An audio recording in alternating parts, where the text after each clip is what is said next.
In 1946, the United States Navy told the people of Bikini Atoll that they needed their island to test weapons that would end all future wars, and that moving would be for the good of mankind and to end all world wars. The people of Bikini Atoll are still waiting to go home. Bikini Atoll sits in the middle of the Pacific Ocean, a ring of coral islands so remote that most people alive in 1946 had never heard its name. The people who lived there had fished the same waters for generations. They had built their homes on the same sand. They had buried their dead in the same ground. There were 167 of them. They had no army. They had no government representation. They had no legal counsel. And in February of 1946, Commodore Ben Wyatt of the United States Navy arrived on their island and asked their king, a man named Judah, whether his people would be willing to leave temporarily so that the United States government could use the island for the good of mankind. Wyatt framed the request as a biblical sacrifice. He compared the people of Bikini Atoll to the children of Israel. He told Judah that this sacrifice, this temporary move, would benefit all of humanity. Judah consulted his people, and because they trusted the word of the United States government, they agreed. They packed what they could carry. They left their homes standing. They left food growing in the ground.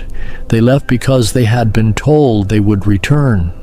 They were never brought back. What followed on Bikini Atoll between 1946 and 1958 was the detonation of 23 nuclear weapons. The first test, Operation Crossroads, detonated a nuclear device directly above a fleet of captured warships anchored in the lagoon. The second test detonated one underwater. The mushroom cloud that rose over Bikini Atoll in the summer of 1946 was visible for hundreds of miles. The ships in the lagoon were vaporized, capsized, or irradiated beyond recovery. The water in the lagoon became contaminated. The coral absorbed radiation, the soil absorbed radiation, the coconut trees, the breadfruit trees, the fish in the reef, all of it absorbed radiation at levels that United States government scientists documented in classified reports that were not released to the public for decades. The people of Bikini Atoll were not given those reports. They were not told what the tests had done to their island. They were told that the tests had gone well and that the question of their return was being studied. The people who had been relocated were moved first to Rongerik Atoll, a smaller and far less fertile island 125 miles from their home. The United States Navy deposited them there with a 2-week supply of food and left. Rongerik could not sustain them. The fish in the waters around Rongerik were toxic. The coconut trees produced less than a fraction of what Bikini had provided. Within months, the community was starving. A United States military doctor who visited Rongerik in 1948 filed a report describing the population as seriously malnourished and in immediate need of intervention. That report was filed internally. It was not made public. The people of Rongerik were eventually moved again, first to Kwajalein, then to Kili Island, another island that could not sustain them and had no lagoon for fishing. Every move was described to them as temporary. Every temporary situation became permanent. In 1968, President Lyndon Baines Johnson announced that Bikini Atoll was safe for the people to return. A group of families went back. They rebuilt homes. They planted gardens. They drank from the wells. They ate the fish and the coconuts. They were living on their island again for the first time in more than 2 decades. And then in 1978, United States government scientists tested the food, the water, and the bodies of the people who had returned. The results were not made public immediately. But what they showed was that the people who had gone back to Bikini had been consuming food and water with radiation levels that the United States government's own safety standards classified as dangerous. The coconuts that had grown in the contaminated soil had absorbed cesium-137 at levels far beyond what was considered safe. The people who had returned were evacuated again. They have not been back since.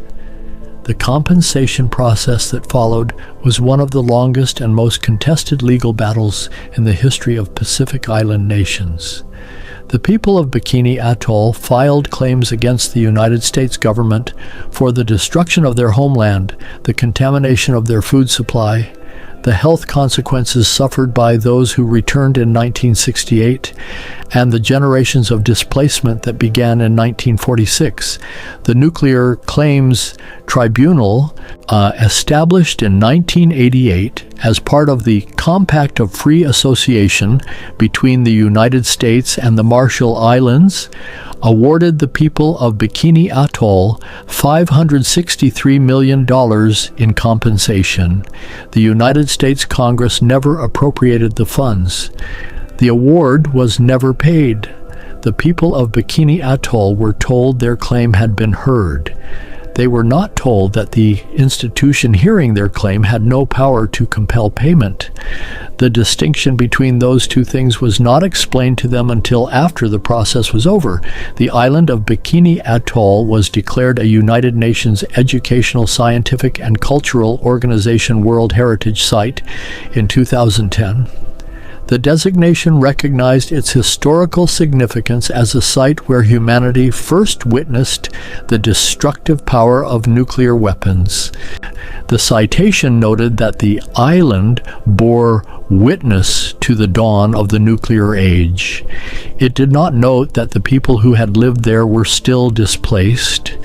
It did not note that the compensation award had never been paid. It did not note that the wells their grandparents had dug were still contaminated. The island was recognized. The people were not. There is a document in the United States National Archives from February of 1946. It records Commodore Ben Wyatt's meeting with King Judah and the agreement the people of Bikini Atoll made to leave their home temporarily for the good of mankind. The document records that they agreed willingly. It does not record what they were not told. It does not record that there was no plan for their return. It does not record what the tests would do to the soil and the water and the coral that their children's children would have needed to survive. The document says they agreed, and they did, because they trusted the word of the United States government, and that trust was never honored. The people of Bikini Atoll number around 5,000 today. Most of them have never set foot on the island. Their grandparents were asked to leave temporarily in 1946. They carry the name of a place they cannot live in. They carry the legal status of a claim that was awarded and never paid. They carry the health consequences that researchers have documented across generations of families who were exposed to radiation during the years of testing and the years of the failed return. None of this is disputed. It is in the United States government's own records, in the Nuclear Claims Tribunal's own findings, in the United Nations Educational, Scientific, and Cultural Organization's own designation documents. The information exists. It has always existed. What has not existed is the political will to act on it. If you are the kind of person who keeps asking why the official record and the actual record are never quite the same thing, you already know why this channel exists. Subscribe, because we are not done.